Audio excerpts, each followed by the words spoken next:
बैठ चबूतरा पीने लगे सो के ठकुराई है, मर्दने की चलती का पीने लगी लोग आई है।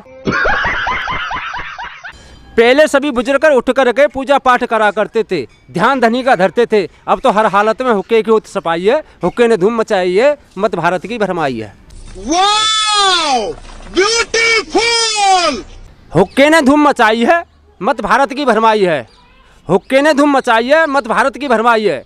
खट्टा नहीं है, मीठा नहीं है, झूठा मुंह में देते हो। इलम भरना उधर भरना, हुक्के में क्या लेते हो। आज का वीडियो खास है, लाजवाब है और हंसी मजाक जायकेदार है।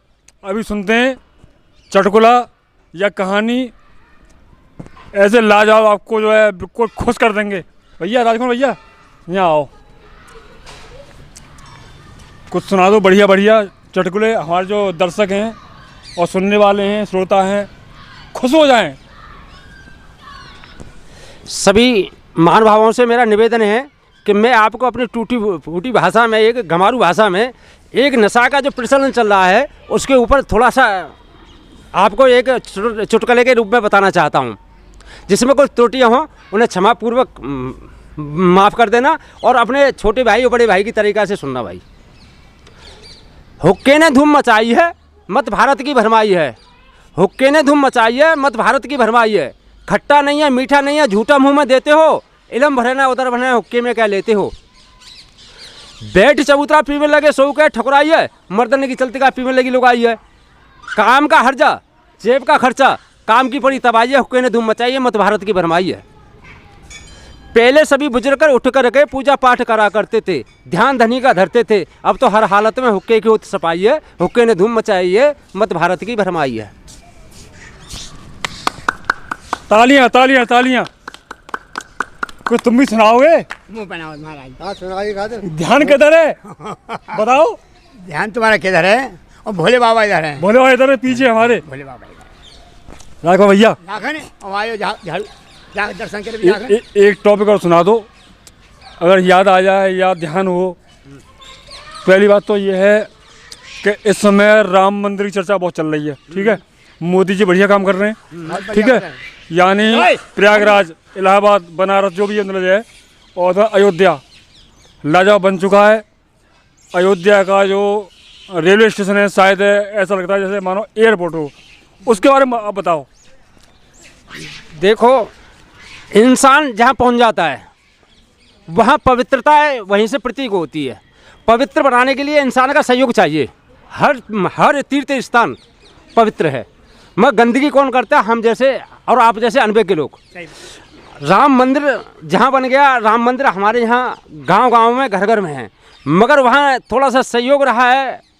जहाँ मतलब इतिहास बताता है कि वहाँ ऐसा हुआ है, तो मोदी जी की सरकार में अच्छा हुआ है और सरकार ने सहयोग किया है। जैसे और सरकारें गुमराह करती आई, उनकी अपेक्षा मोदी जी का बहुत बड़ा हमारे ग्राउंड है। एक एक बात याद है, मैं उसका आपको अपना ऋण उतारता हूँ जो आपने वोट दिया है मुझे, या काबिल बनाया मुझे। जय हो महाराज। एक पुरानी चर्चा मान लो या अब कुछ भी अंदाजा लगा लो, जब रामचंद्र जी वनवास को गए थे तो सीता जी साथ थी, लक्ष्मण जी साथ थे और रामचंद्र जी नंगे पैर चले थे जंगलों में। तमाम कांटे लगे, ठोकरें लगी, पत्थर भी लगे, तो भावुक होकर लक्ष्मण जी और सीता जी, कांटे लग गए, मेरी शरणों में आ गए कांटे। जो मेरी शरणों में आ गया उसे मैंने अपनाया, अपना बना लिया। मेरी शरण जो भी आएगा उसे अपना बनाऊंगा, मेरा कोई पराया नहीं है। इस बारे में आप क्या कहोगे? जो महान होता है उसे किसी न किसी की जाति और उसमें परिवर्तित कर दिया जाता है। योग्यता वाला आदमी की कोई जात नहीं होती। उन्होंने जो भी किया परोपकार के लिए किया, अपना इतिहास बनाया, उन्होंने मानवता का बनाया। किसी के क्षत्रिय कोई कहे कि मैं वो हूँ, वो उस बिरादरी से थे, शिक्षित आदमी की और शिक्षित आदमी की कभी बिरादरी नहीं होती कोई भी। वो तो अपना जो ध्यान उसका ये होता है कि मुझे सबके लिए बढ़िया करना है। राम ने ये करके दिखा दिया कि भाई भाइयों का प्यार क्या होता है। सीता जी ये करके दिखा दिया कि देवर को अपना मतलब अपना बच्चा समझ के, अपना भाई समझ के इतना बड़ा योगदान किया कि तुम मेरे साथ रहोगे, और उसको पूरा जैसा बच्चे जैसा प्यार दिया, और वो अपनी घरवाली को भी उनके मोह में सब कुछ भूल गई। और 14 वर्ष का वनवास ऐसे काटा कि 14 दिन का काटा हो। आज का जो कलयुग है उसमें तो 14 दिन काटना मुश्किल होता है, मगर उनका उर्मिला जी का हम बार बार धन्यवाद करते हैं कि उन्होंने 14 वर्ष बगैर पति के अपना वनवास से भी बढ़िया काट दिया घर। बहुत अच्छे। लास्ट में एक बात आपको कहना चाहूँगा कि हमारे जितने भी नौजवान हैं, इधर इधर आओ, थोड़ा पीछे आओ, और पीछे आओ ने। भीतर ओए ओए ठोपा भी ले जा भीतर, ले तो आ जा। ये आप देख रहे हैं हमारे सामने 2 युवा खड़े हैं और कुछ बुजुर्ग भी हैं। इधर ये बुजुर्ग खड़े हैं।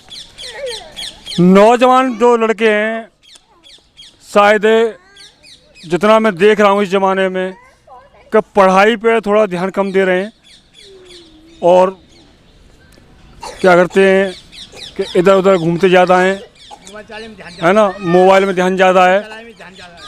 तो इतनी भर्तियां निकाल दी हैं हमारे मुख्यमंत्री ने, तो शायद मैं यही कहूँगा भर्तियां देखो और पढ़ाई पर ध्यान दो। जो इधर उधर की बात है, ख़राब बातें हैं, ये तो बाद में हो जाएंगी।